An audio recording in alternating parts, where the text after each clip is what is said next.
What's up, guys? In this video, I'm going to be breaking down 3 strength training myths that obviously float around and can't be put to rest. So I'm going to do that right now. We're going to put them to rest. Going to break down exactly why they are myths and why you should not abide by them.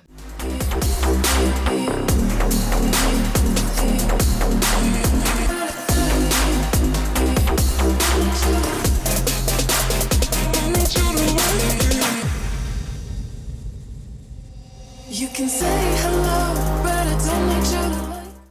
What's up, guys? Welcome to JR Strength and Fitness, your friendly YouTube channel with all of your exercise science needs, your reaction video wants, and of course some exercise tutorials, because why the hell not? Again, y'all, if you are new to the channel, please hit the like button, subscribe, let your friends know about me. We are slowly but surely growing, little bit by little bit, video by video, minute by minute. One day, I have faith. But honestly, any sort of support is honestly going to help a lot right now, and I just honestly am just doing this for funsies because honestly, this is what I like to do. I like to honestly work on stuff constantly, and people that know me personally, they'll know that about me. So I want to get better at this. I want to improve. I obviously want to just grow, not only for the channel, but honestly myself as too. Every time I research these topics, every time I do any sort of video, either here or on social media or whatever it is, I am growing. I am trying to expand my knowledge, and I'm trying to develop more, not only as a trainer, but as a person, because that's important to me. So before we get into the 3 myths that we got to go over today, please note that while I'm an exercise professional, please do not do anything that I say or do just because I say it. Obviously, go see an exercise professional in person. If you're in my area, then by all means, come see me. Otherwise, go see an actual exercise professional or talk to a physician or whatever. This is just for educational, entertainment purposes only. Alright, so we are talking about 3 different things. Obviously, there is probably a list of maybe 100 different myths that we can probably break down, but these 3 are pretty general, they're pretty straightforward, and for the most part, they're easy to kind of debunk because they're just, yeah. So, one of the first ones that I always hear about is that strength training decreases flexibility. That's one of the common myths that floats around there. As you start to lift weights, you're going to get really tired, you're going to get really stiff, and you're going to lose that flexibility, and you're not going to be able to move.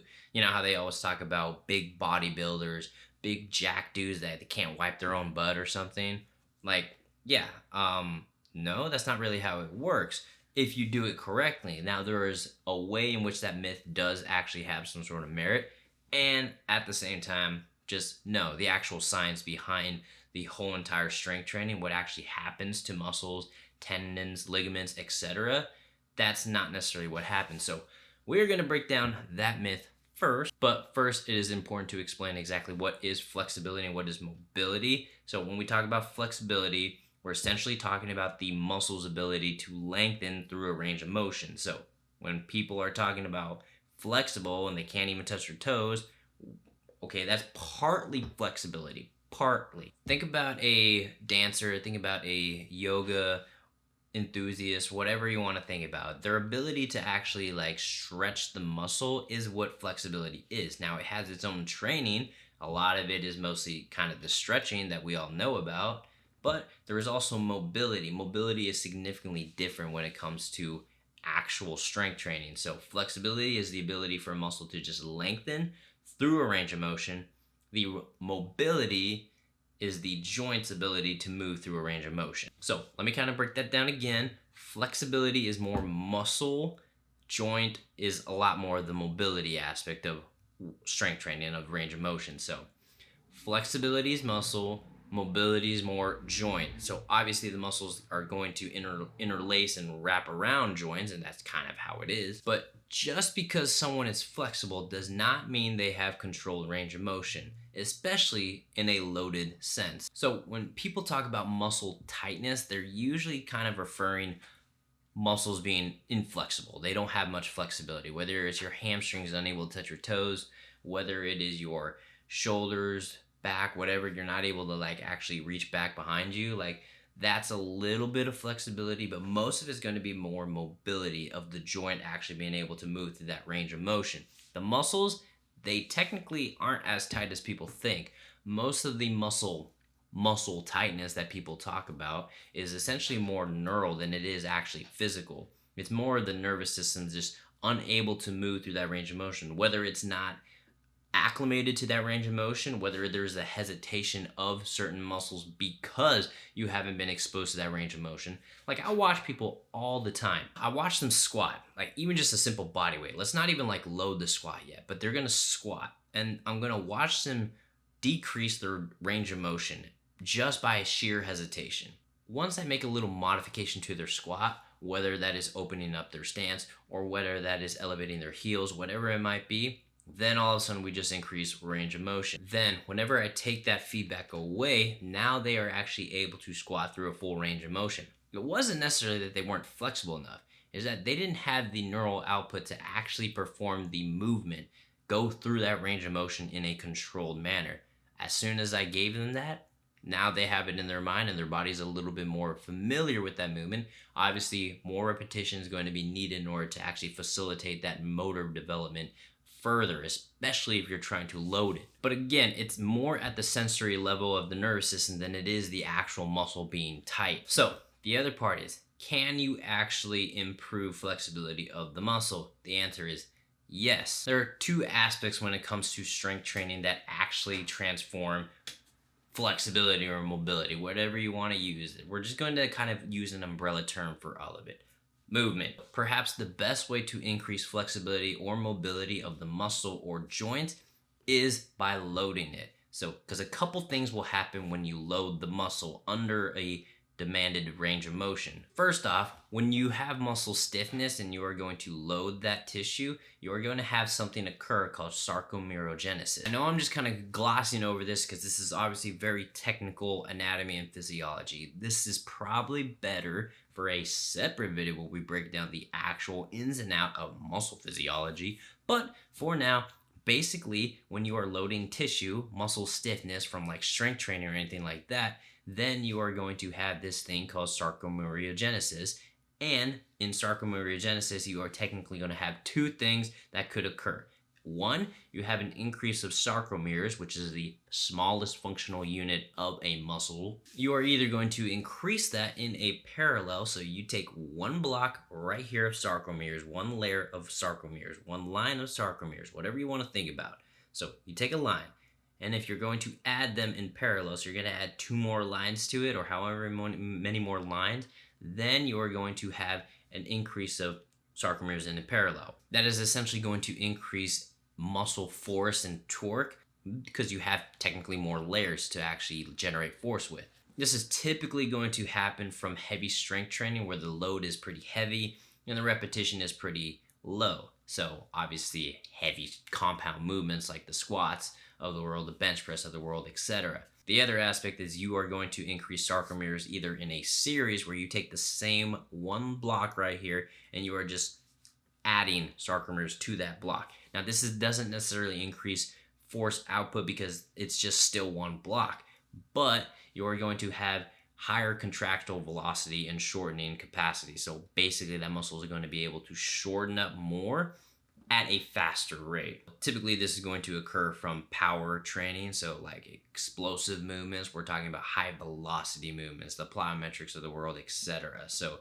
those are the two things that will happen when you are strength training. And yeah, this is technically why muscle stiffness is technically important, but we don't need to get into that. When you are stretching, when you are in some sort of flexibility program, there is the ability to decrease that sarcomere. So that take that one parallel here, you're actually not going to add any to it. You are just going to take that same parallel and you might actually like decrease that parallel. So you are going to have a slower velocity, which means if you're trying to be an athlete, you're trying to be strong and explosive, probably not the best bet for you to do that because you're just going to be slow. Your muscles are going to be slower. They're not going to contract as fast. And you want the muscles to contract really fast if you are a power athlete. If you are any sort of strength or power athlete, you want them to contract fast. But obviously, we can get into more of that later, but for the most part, glossing over that because that's what happens when you strength train. The other thing that happens when you strength train, especially through a full range of motion, proper full range of motion, is that you are training the nervous system to move more efficiently. So when you watch someone squat for the the first time squatting, they are going to look uneven, they're going to look unbalanced, they're going to be hesitant, they're going to like be a little maybe shaky. But over time, the more they do it through a full range of motion, especially with load, you can watch a newbie beginner squat with weight or non-weight, and then watch someone that's been squatting for like several years. Watch the difference. There's a difference between these two people squatting. You can look at someone and be like, they've been squatting for like years. They've been in the gym for years and have done thousands and thousands of reps because they move so efficiently. It is a very specific kind of motor behavior that occurs, and that will only occur in strength training, specifically to strength training when we're talking about this, strength training, muscle tightness and flexibility and mobility. So circling back to the myth of it, no, your muscles do not get tightened, do not like get super stiff and you lose flexibility because you are strength training. That will occur from not actually using it, not actually moving through a range of motion. Whether you are doing it loaded or not, if you are chilling and not actually moving around, you will lose flexibility. Flexibility will be maintained, range of motion will be maintained through strength training, through a range of motion. That is the best way to increase flexibility and mobility. Myth number 2. When you stop lifting weights, your muscle will turn into fat. Now, I know how this looks on the outside, but you're probably like me, and at one point in your life, you had to take a long hiatus from lifting the weights. And what you notice is that you got a little pudgier, got a little rounder, got a little softer, and part of you was thinking, I got fat. I wasn't even eating a lot, I just got pudgy. Okay, this is a little bit easier to debunk, but for the most part, it's pretty straightforward. Muscle and fat are two completely different tissues. Muscle is made up of proteins, it's made up of amino acids, made up of water, it's made up of all of these different things that have created the structural component that we know of as muscle. But fat is pretty much just adipose tissue. It's just tissue, it's just there. So obviously, it's pretty straightforward to know that they're completely two different tissues, and your body's not able, as like amazing as our body is, it can't just magically take one tissue and turn it into another. My body's not going to take bone and be like, you know what, buddy, you have enough of that, we need a little bit more fat. Like, my body's not going to like convert like my fat into bone. Like, it's not going to do that. So for the most part, we're like, but what actually happens when you stop lifting weights? The first thing that's going to probably happen is, you might actually start to gain a little bit of fat as calories is a little high, especially if you're not burning as much, your physical activity is lower, so there's that potential to actually increase body fat overall. The other thing is that some muscle atrophy will occur after several weeks of not strength training. Now, it's not going to occur like after a couple of days or so. What people will initially notice is that they lose the tone in the muscle. So when the muscles lose tone, they are technically they're going to lose a little bit of water. That's part of it. Muscle glycogen is going to decrease a little bit because the muscles aren't actually using them. You're looking at muscle glycogen stores lowering. You're looking at a decrease of water maybe.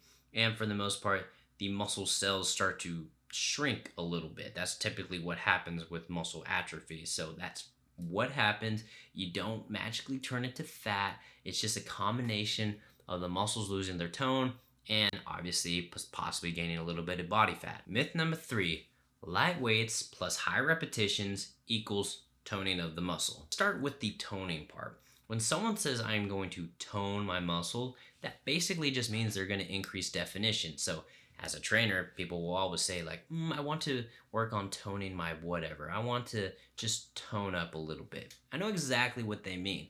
To them, they think that they're just going to, sculpt out whatever sort of muscle they want to focus on. What they're really looking for, they're looking at lower body fat percentage and they are looking for fuller muscle essentially. So 2 ways you actually go about that. A, lower body fat percentage, which is obviously caloric deficit and obviously higher protein, so you can actually maintain that lean muscle mass, if not even promote more lean muscle mass. As far as the higher reps go, it's not necessarily that it's wrong, but it's not entirely right. It's not the only right answer. When you think about strength training, it is across the entire spectrum. Whether you are 1 repping or you are like 50 repping, you are doing a progressive overload of the muscle over a period of time. That is how you develop muscle, that's how you develop strength, and that's ultimately how you are going to tone up while being in a lower caloric deficit so you can actually burn fat. I'm not saying the high reps is wrong. What I will say that it's not the priority. I would say the heavy strength training is the higher priority. And that's typically going to be lower reps, but not all the time. So it shouldn't be solely high reps. It should be a combination of low reps, heavy weight, and a combination of higher reps, lighter weight. That's essentially how you're going to tone the muscle. But it's all going to go boil down to the body fat percentage. Can't be toned while having a high body fat percentage. Just doesn't work that way. So the first one was obviously going to be the hardest one to break down because it's a little bit more exercise physiology than the other two. The other two is a little bit more kind of common sense, general exercise kind of fitness. But there you have it. We have our 3 myths of the day. So there you have it, guys. Our 3 myths for the day. Hopefully we broke that down. We can actually dive in even more individually on all those because they have their own video content essentially, but for the most part pretty straightforward. They're myths. Like there's obviously other things around that kind of circumvent the whole entire myth. So anyway, guys, so obviously strength training does not decrease flexibility. Your muscle does not turn into fat, and not entirely true that light weights and high reps equals toning of the muscle. So there you have it. You have your 3 myths of the day. Hopefully you enjoyed the video. If you enjoyed it, please hit the like button, subscribe, let your friends know about me, and of course, until next time.